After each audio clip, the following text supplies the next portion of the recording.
Okay, so here we go again. We're in MDL's Ocean Village, down here at the start of the Ocean Globe Race, which starts 1 week from today. And we've got two crazy guys. We've got Taylor and Dane from a boat called Godspeed. They have a military connection, which we'll explain in a minute. They're sailing the smallest boat in the fleet, a lot of fun. Hello, Aida. Hello, Don. Good morning. Morning. Both of you. Morning. My first question will be for you, Taylor, because as a follower, of course, I read a little bit about all of the boats, and I was very impressed and impassioned to meet all of you. And I can tell you, before I arrived here, I was not very, very impassioned to meet Godspeed, because I was thinking it will be a bit a sad boat, because you are all on board, how do you call that in English? People with post-traumatic stress disorders. You are coming from the army, you saw in your life things which broke something inside of you. So in my mind, it will be a boat for people who just try to keep floating, not floating the boat, but floating in life, you know what I mean? And I was curious to meet you, but I was coming with that feeling. And when you arrived, I didn't know you were Godspeed, and this crazy boat, you're having fun, having parties, all the fleet is around your boat, from the morning to the night. You have so much energy, and it's a beautiful thing, and I think it was your idea, Taylor. So my first question will be for you. How did you have the idea to bring these people around the world to make them feeling better? Yeah, there's a lot to unpack there. I think the best place to start with that first is so everybody on our boat has served in the military. I think the reason why it's so happy on our boat, everybody's smiling, having a good time, enjoying being out here, is because the lives that we used to live were so dark, you know. So coming from that life to coming out here to a life like this, it's just pure joy. It's pure joy, pure happiness out here, and I think that's what a lot of people see on the docks when they're walking by. That's why everybody has a smile on their face, because it's like, nobody's out here trying to kill us right now. Some things not trying to kill us, you know, and it's a beautiful place and beautiful people. So that's definitely where it comes from. But why we have a boat full of veterans is because sailing, quite honestly, in its most literal sense, saved my life. There's a documentary about it. We don't need to go into that, but I was pretty low whenever I got out. I didn't want to live in this world anymore. And the last thing that I remembered about myself whenever I was healthy was I enjoyed sailing. So I was like, I'm gonna give this one last shot, you know. Went and sailed, and it was the best therapy for me, because you have no other choice but to see how beautiful the world is at sea. And I know I'm talking to a room full of sailors right now. I think everybody here understands that there's not an option but to sit there and watch this gorgeous purple sunset over a glass water with dolphins around you, you know. And like, the world is beautiful, because when you come from a world of darkness, you forget that and you don't want to live in it anymore. And then when you get out there at sea, there's no option but to just embrace and accept how beautiful this world is, and it makes you want to live again. And so I made it back to the States, and the whole goal was to get every single one of my buddies on a boat and show them that. And that's grown significantly since that idea. We run veteran sails all over the East Coast and Gulf of Mexico now, and yeah, this is our first expedition doing something like this overseas with a crew full of veterans, and I'd say it's going pretty well. What were you doing in the army? I mean, not what were you doing when you were in the war, but what was your position? What, Marines or Yeah, I was in the Navy. I was a rescue swimmer in the Navy, so we responded to only bad days. Anybody that had a bad day at sea were the guys that had to go clean it up afterwards. So that was bad. But you want to tell? Yeah, that exactly. My question was for you, because we all of you saw you. I need to remember that, Don. We met this guy with a uniform with lots of what do you call that in English? Medals. Braid. Braid all over. He was looking stunning, and he said very nicely good day. I was thinking, where did I meet this guy already? So you were this guy. What were you doing in the army? You are crew on Godspeed. Yeah, I work with skeleton crew in Texas. I don't get to Texas nearly enough. I don't get to sail as much as these guys because I live in upstate New York now. But I do fundraising for skeleton crew, and when I was in the army, I deployed 3 times, twice to Iraq, once during the invasion as an infantryman, and did that whole thing. And then after that, I became a helicopter pilot and did another couple of turns in Iraq, and then went to Afghanistan. And everybody on our boat has, tons of stories about, what they've done in their service time. But to go on a little bit more about what Taylor said, we all have even more stories about how calming the effect of the sea is. And everybody here on the docks, everybody wants to push off and get some sea room, just because the docks are crazy, and there's a lot of preparation, there's safety and inspections and this and that, and a lot going on, and we're all looking for some sea room. But I'll tell you, nobody more than the crew at Godspeed, because that is where we all feel the most happy. And we've gotten, dozens or hundreds probably of emails from veterans saying, hey, I want to be a part of this. Hey, my brother, my sister, my uncle, he spent some time in the water, and it had a tremendous healing effect. And he comes back, or she comes back from the water, and it's all smiles, and it's relaxed, and it's a love of the sea and the water, and it's very healing. Yeah. Also, dare I say it, if you're in the military, you're a bit of an adventurer straight away, because you never know what's going to happen. And there's a real something else that you guys must relate to strongly, and that's the adventure of the magnitude of the challenge. Getting around the world, getting around Cape Horn, and all that sort of stuff. So how do you feel about that? That's a big deal as well. Yeah, I'm definitely looking forward to that. There's somebody asked us about it last night, and they said, are you worried at all about the social aspect of your boat? And I said, absolutely not. I don't think anybody has to worry about the social aspect of our boat. In our past, we've all been pushed together with men and women and forced to live in a room and go on deployments or training rotations and things like that. Yeah. And we just have to deal with it. We chose our crew, so we all know that we love each other. We've got each other's back, and if you're having a down day, I'll take your shift, or I'll make supper tonight, or whatever it may be. We do love the adventure, and we love the adrenaline. Obviously, that's part of what Skeleton Crew offers to people. The adventure part of adventure therapy, which is what Skeleton Crew does, is giving people that sense of, all right, the boat's going to heel over, and the winds may change, or you never know what's going to happen out there. It is an adventure, right? Yeah.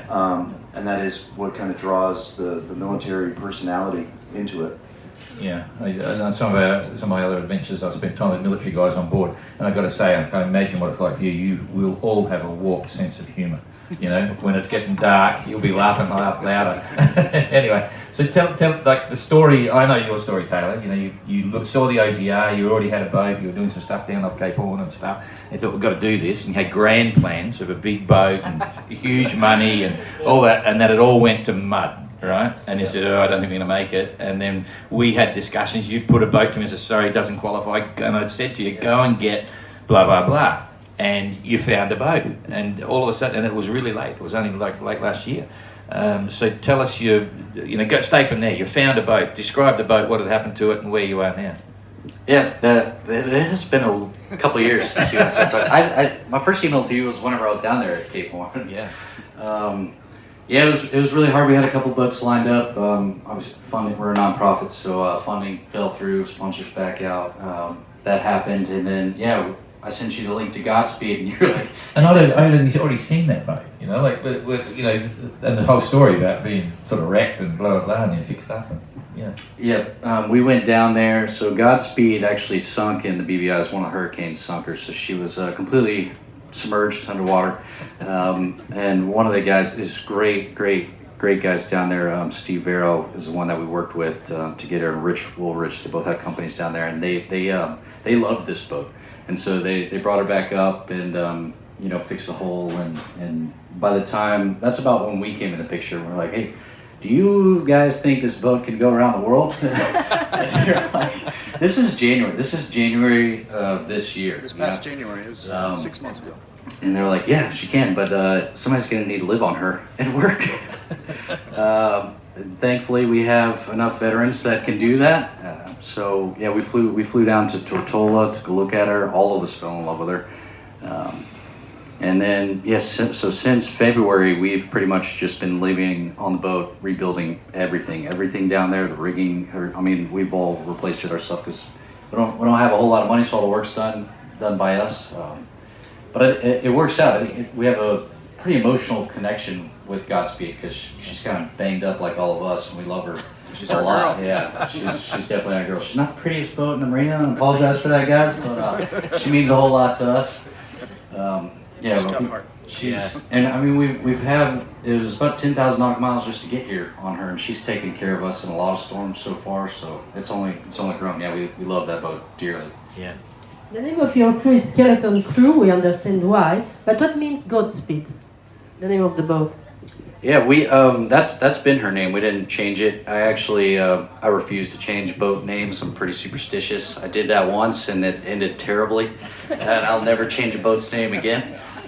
Yeah, so her name was Godspeed, and that was kind of like another moment. Whatever God you want to believe in this world, it just kind of worked out. You know, it's just going with the pace of your God, going with the pace of where it goes, and that's how it's been. Refitting her, getting here. With our nonprofit, so yeah, it's very serendipitous. Yeah. You said you didn't want to talk about it. Tell us about the film. the film and Yeah. where people can see it or get to it or whatever. Okay, And what the film was about, of course. that's the boat. So originally her name was 1440, and the person I bought it from, he said that's how many seconds there are in a day and how many seconds I want to spend with my wife, and I was like, well, I'm changing that name. And it took me a while to figure out what I was going to name her, but I was working on her in Florida, and I'd finish work, and then every night I'd be like, I had to go hang out with the old lady tonight and need to do some work on her. And I was talking about the boat, and then I was like, I'm just going to name her the old lady. So I named her the old lady, and then everything went wrong on that boat. Absolutely everything. And fires, sunk, rolled, ripped every sail. I'll never change a boat name again. But that's the film. Like, you Yeah. were telling me before, the film, it's quite popular. Yeah, it's called Hell or High Seas. If you guys want to check it out, it's all there. It's all on film. It's not my proudest moment. I think every mistake I've made as a sailor is on camera for millions of people to watch. So there's no, there's not. I don't really have an ego left anymore after that came out. Okay. It is on. It is available on Amazon Prime in both the U.S. and U.K. So if you guys are sitting tonight, Sunday night off or something like that, you can watch it. Taylor on the Atlantic crossing on the way over here, he goes, yeah, that was my proudest moment when I hit that reef. And I said, yeah. I said, well, we just got the numbers back for how many views in the past 2 months, just since you guys have left Texas or so. 13 million. 13 million people have seen you hit that reef. And he goes, That's cool. All right. So, and you're filming this little adventure as well, so that'll be an epic. yeah, absolutely. Yeah, everything. We have a filmographer on board. Actually, Emma, our Brit, is heading that up for us. She's our media person, and she's amazing at it. And we're filming another documentary. We have been since BBI, since we picked up Godspeed and started ripping her apart and rebuilding her. Yeah. All the way across the United States to New Hampshire, and all the way across the Atlantic to here. We've been filming pretty much as we Okay. can. So who's the skipper and who's the mate? Skipper? Mate? Who's the navigator? Because I heard it got to within about 23 miles coming across the Atlantic. So my running fix between the morning and afternoon sunsights isn't where it needs to be. I'm there. My noon sight's on point though, within about a mile and a half of our actual GPS position. But yeah, I guess on paper I'm the skipper. On paper, Combs the mate. We run the boat. It's a little different than I think traditionally boats are run in these things. We have a lot of experience on our boat, so I don't make the calls. You know, it's usually a conversation between myself and our watch captains, and it's not like, oh, we're going this way, we're doing this. I've seen this before, and what do you guys think? You guys think this is a good idea or what? And then it's definitely every decision that we make on the boat's a conversation. So But yeah, if somebody dies or the boat sinks, it's on my license for sure. Okay, so what's your? I mean, is everything right? You're happy with the boat now? Like everything's just about ticked off? Anything you wish you had done that you couldn't do? Yeah, everything. Our crew and our boat are good to go. Yeah. You know, we've tested it just to get here for the race, so the confidence is there. I guess the only thing I would add to the boat is a heater because it is cold down there. I'd like more money. How can people support you? Leave the door open. Tell them how Yeah, they a lot can of support. sponsors. Skeleton Crew, Adventures.org. Always looking for sponsors, and our sponsors do really love us. We love our sponsors. We've been working with them hand in hand. We do a lot of media. We do a lot of social media and otherwise. So yeah, if anybody is interested, Skeleton Crew, Adventures.org, or find me in Race Village. Then you should do the name. OceanGlobeRace.com. The sponsors would be nice. Yeah, anyway, it doesn't matter. No, direct it that way. I like these guys and girls. You got to go. Who's the Our governess Emma. Yeah. Our British entry. Yeah. She was serving where? What was she? Oh, she was. She's not gonna like that I said this, but she's in both the Royal Air Force and the Royal Navy. Oh. She brings a lot of experience both sailing, photographically and as a videographer. Yeah. And she's just an amazing person as Yeah. well. As I said before we started here, we got back. She originally came to us just wanting to ride back to the UK. She was crossing the Pacific, and I said, "Come along, we'll give you a ride back to the UK. No problem. You can hop on the boat." And I said, "But you do kind of meet the requirements if you want to have your name etched in history." No, she didn't want to do that. So then that marinated for a few days, and now she looks at me and she goes, "Dane, you shanghaied me onto this crew." What about your youngest son? Who's your youngest? Oh yeah, so our youngest is TJ. We were laughing about it yesterday on the docks. I think I told you about it. Yeah. TJ and I used to do day charters and overnight charters together on the coast of Texas. That's how I met him. He was my deckhand 2 years ago to the day. And so we were listening to some Alan Jackson on the docks. I was like, TJ, you remember sweating out in Texas, serving dinner for people? Now you're in England. So it's a pretty cool experience for us. But when we saw the under 24 requirement, he's the first person I thought of because I'd sailed with him before and trust him. And he's just one of those guys that you can't ever get down. So always happy and ready to work. But yeah, we love him. What about K rations or food or whatever, and watch systems? What are you going to do there? So for food, it's a mix. We have fresh food. We don't have a fridge, so we have fresh food for about a week and a half. What about the beer? We have rum, and we always say have tequila on board. No fridge, okay. Warm beer, you can I'm afraid they have more tequila than beer. Yeah, it's in our ditch bag though. It's in our grab bag. So it's right. only for emergencies or special occasions, or birthdays, or if the sun's Or Wednesdays. Or Wednesdays, if nothing else. Food, it goes bad a week and a half, it's all gone, and then it's mixed between canned foods and freeze-dried foods is what we do on board. Okay, obviously everyone have a different opinion on board of what they're really there for, and what's the big high for them? What are they? Is it just the overall picture, or some of them are really hanging out for Cape Horn, or just want to say they've gone around the world, or and did any of them start off with no sailing experience at all? Most of our crew haven't crossed an ocean or done any serious sailing until we were doing the race requirement mileage. They'd come on a day sail with us or an overnight sail, but that's it max. And then the most sailing that they've done is to get to meet the miles for the race requirement. Yeah. Okay. And so, it's on the dock, people taking their shoes off and this, that, and the other, and then all of a sudden I see half a leg there. What's that? And one guy, we first met on the dock first. You can see that picture on our Facebook and Instagram. Don't took that picture, which is absolutely. Obviously, he couldn't get his shoe off, but anyway, and another guy, the first guy we met on the dock, he was in his arm, and I said, "What happened to your arm?" He said, "Oh, I caught an RPG." So there must be some black humour going on as well. There's a lot of darker humor on the boat for sure. Well, they said sailing costs an arm and a leg, so we brought a leg to the race. Yeah. No, we do sail people with both physical and mental disabilities. So we sail a lot of people with amputees that have gotten blown up or shot overseas. Bo, who's going to join us for the toughest legs of the race, 2 and 3. He likes to joke. He'll tell you if any of you guys see him on the dock, he'll be like, "Hey, what happened, man?" And he'll be like, "I tried to catch an RPG and I don't recommend it." So, he's awesome. There's a lot of good humor. And then Chris ran over an IED and was a double amputee, and he's actually was on our delivery crew. He'll be on our last leg. He's missing both of his legs, and he's phenomenal, dude. Everybody here again. I know I'm speaking to the right crowd. Understands that like. Somebody who hasn't sailed before, and then you see him behind the helm, you're like, it clicks for them instantly. And he was one of those guys. It's really cool. Like I didn't really have to coach him on helm or trim. It was real natural. So we're excited to have him back.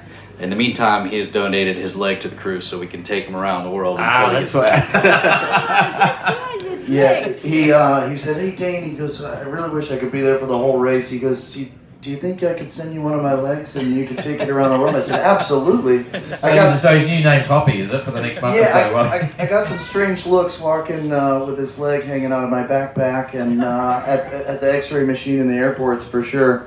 But yeah, if anybody has any stickers and stuff, he did request stickers from bars all around the world and from all the boats and marinas and everything. So we do need to cover Chris's leg with some stickers. If anybody has any, come by Godspeed and feel free to tag Chris's leg. Yeah, exactly. No, that's cool. Okay. All right, I'm starting to too much laughing, I suppose. But anyway, serious business. What's your game plan? Have you even thought ahead going down to Cape Town? That's your biggest challenge. You've got a few options there, and I'm assuming you're looking at currents and all that sort of stuff. How serious is it going to get? Yeah, we'll make this one real easy for you, John. So we're in the back of the pack, and we're just going to follow the boat in front of us all the way. Oh, that'll be Explorer. That's all. Everyone else will be going ahead as well. Yeah. It's that simple. Yeah, that's good. Okay, so then when you get to Cape Town, can you describe the party feeling? Like what you're going to do first?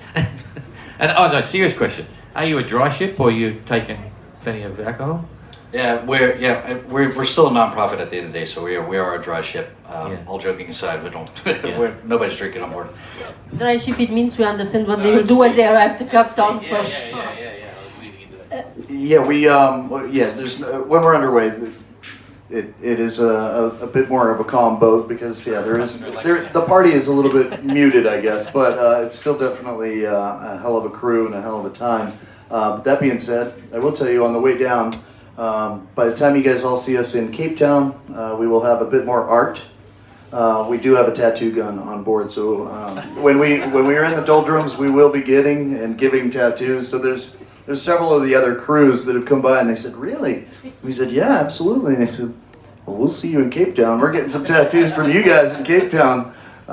So yeah, that's part of the party and the social aspect. And I'm looking forward to see the beauty of South Africa and getting to see everybody again from here. Of course, I think everybody's excited to see everybody here again once we get there and again in Auckland and Uruguay.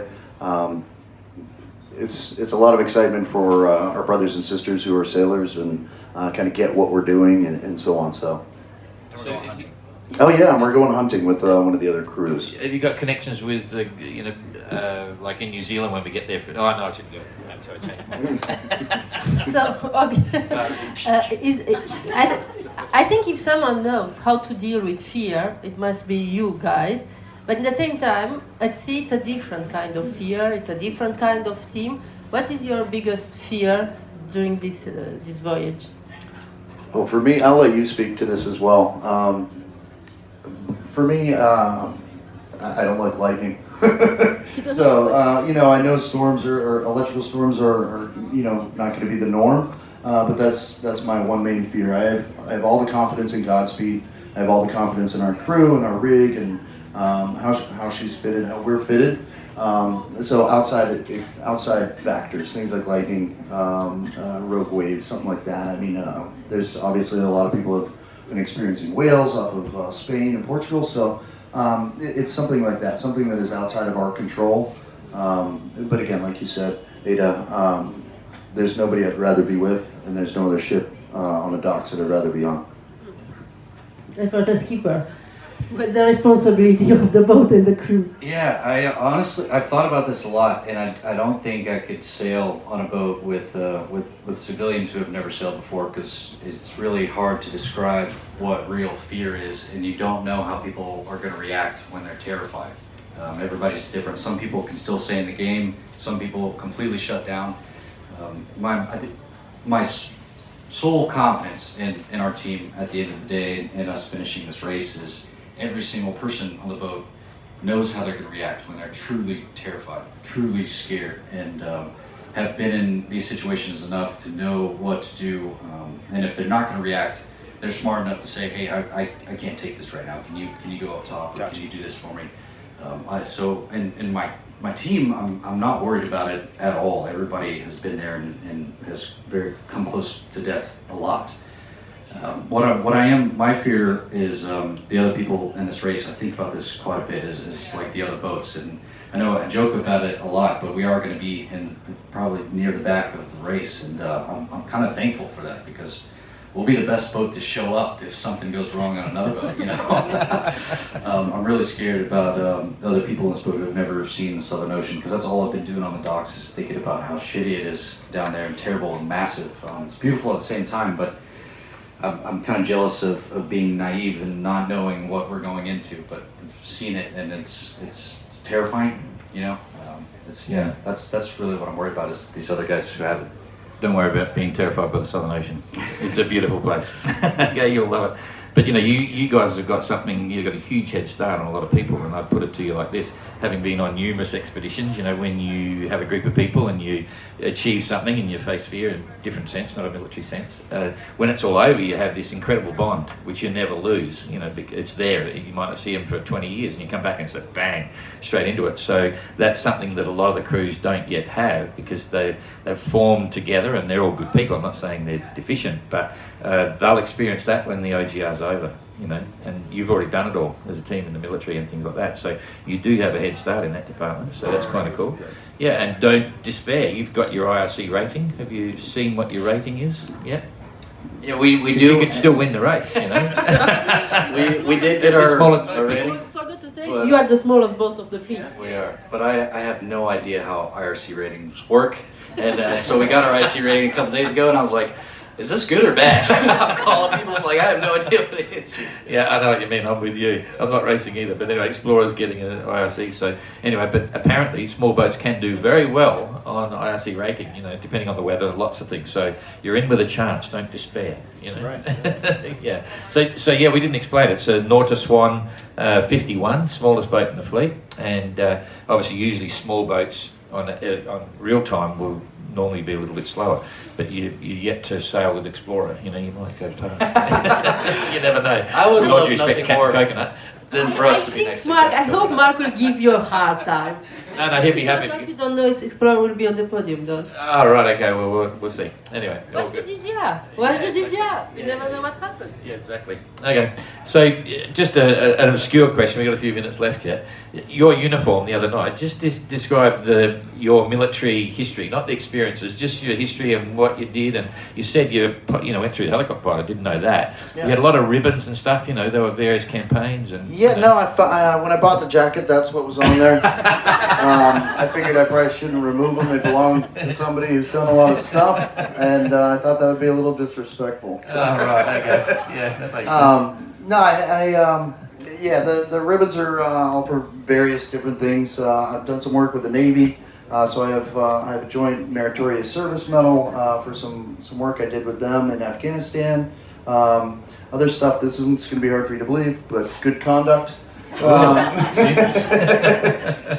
then, just different qualifications, things like being able to fly a helicopter, being in close combat with another human in war. I have one for jumping out of helicopters. Don't recommend that. The other ones are just various different things. Global War on Terror, and different achievement medals for taking part in different Yeah. various operations in doing good things. Okay, can you give us, without mentioning their names, can you give us a bit of a rundown on some of the other types of military crew you have? You know what? Oh yeah, we've got it runs the gamut. Obviously, Emma was Royal Air Force and Royal Navy. We've got Navy rescue swimmers. We've actually got two. So Taylor was saying we're the best boat to lend aid. We really are. I call them our PFDs because they're pretty much doctors. You can figure out what the F stands for. They're great trauma and great medics. We've got a couple of Marines. There's another Army guy on board with us. Am I missing anybody? We have Navy, Army, Marines. Anybody I'm missing? Nope. Cool. Yeah. All right. Well, that's all pretty good. So, this is Aida's famous line. Is there a question that you would have liked me to ask you so that you could give an appropriate answer for both of you? Anything you want to say that I should have answered? No, I can't think so. You guys are very good interviewers. Oh, okay. You think of anything? Time is up. It's off. Exactly. Yeah, that's it. All right. Well, this is Well, just thank the you. beginning of a story, and we say that it's all about the stories. And I got to tell you, you're going to be an interesting chapter. I can see it already. You know, I can imagine because we do the safety calls. You know, from the Southern Ocean, from anywhere. You know, say, "Hi guys, how's it going?" And I will expect anything. You know, when you guys get on the blower. We'll send you some quotes from our very secret onboard quote book. Ah, right. Some of those. All right. Secret tweets. Yeah. Okay. Well, listen. Thanks a lot. Aida, Thank you. Thank you very much. Thank you to all of you. See you tomorrow morning, 10:30. No, not tomorrow. Sorry. No web TV tomorrow. Yeah. See you on Tuesday. Okay. Bye bye.